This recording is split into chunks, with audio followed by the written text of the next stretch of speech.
মই কৈছিলো যে মই বিধায়ক হোৱাৰ পিছদিনাৰ পৰা আমাৰ এবাৰ ৰাইজৰ ৰাজত্ব হ'ব আৰু ইতিমধ্যে আপোনালোকৰ ৰাজত্বৰ দিন আৰম্ভ হৈছে।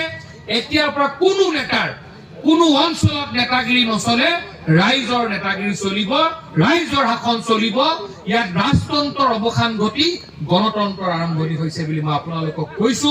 আৰু এটা কথা মই স্পষ্টভাৱে কৈ থৈ গৈছো যে একেবাৰে ৱাৰ্ড মেম্বাৰৰ পৰা বিধায়কৰ পৰ্যন্ত যদি কোনোবা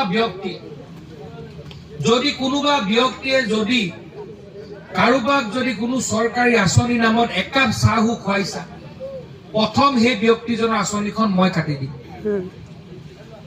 কোনোবাই যদি চাহ খুৱাইছা মানে আঁচনি পাবৰ কাৰণে, যদি আমাৰ পঞ্চায়ত প্ৰতিনিধিসকলক চাহ খুৱাব লাগে মই খুৱাম।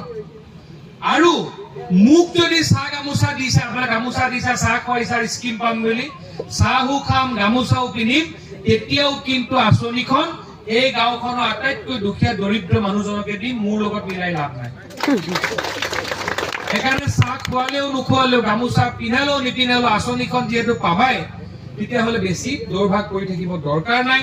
আৰু মোৰ যদি কেতিয়াবা ভাত খাবলৈ মন যায়, মই ডাঙৰ ল'ৰা হিচাপে যাৰ ঘৰতে যেতিয়াই মন যায় নিজে সোমাই ভাত খুজি খাই দিম। মোক বেলেগকে আৰু কৰাৰ প্ৰয়োজন নাই। ৰঙানদীত এইবাৰ প্ৰত্যেকজন ব্যক্তিয়ে ডক্টৰ হিমন্ত বিশ্ব শৰ্মা ডাঙৰীয়াৰ প্ৰত্যেকখন আঁচনিয়ে মোৰ মাসকল, ভনীসকল, ককাইসকল, জ্যেষ্ঠসকলে পাব লাগিব। তাৰ ব্যৱস্থা মই কৰিম। আৰু মই তোমালোকক কৈছো যে অনাগত দিনত যি এতিয়া এইকেইদিন আমাৰ ঘৰত এখন বিশেষ ফৰ্ম আমি দি আছো, বহুলোকে ফৰ্মখন শেষ হৈ যাব বুলি তোমালোকে একদম দৌৰাদৌৰি কৰি আছা, কথা নাই। তোমালোকে 15-20 দিন পিছত গ'লেও সেই ফৰ্ম পাবা। সেইখন কোনো অৰুণোদয় বা লাখপতিৰ ফৰ্ম নহয়।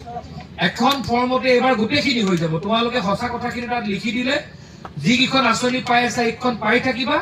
আৰু যিকেইখন আঁচনি নাই পোৱা, মই নিজেই মোৰ বিধায়কৰ কাৰ্যালয়ৰ পৰা তোমালোকৰ লগত যোগাযোগ কৰিব যে আপুনি অৰুণোদয় পাইছে, লাখপতি পোৱা নাই, এইবাৰ বিধায়কে আপোনাক লাখপতি দিয়াৰ ব্যৱস্থা কৰি দিছে। কাৰণ এই গোটেই ব্যৱস্থাটো কম্পিউটাৰৰ জৰিয়তে হ'ব।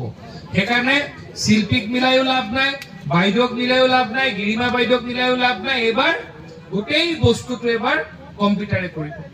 সেইকাৰণে অনাগত দিনত আপোনালোকক মই অনুৰোধ জনাইছো যাতে আপোনালোকে এটা সুন্দৰ পৰিৱেশে নিজৰ দৈনন্দিন জীৱনত আপোনালোকৰ নিজৰ জীৱন যাত্ৰাত আপোনালোকে চিন্তা কৰক।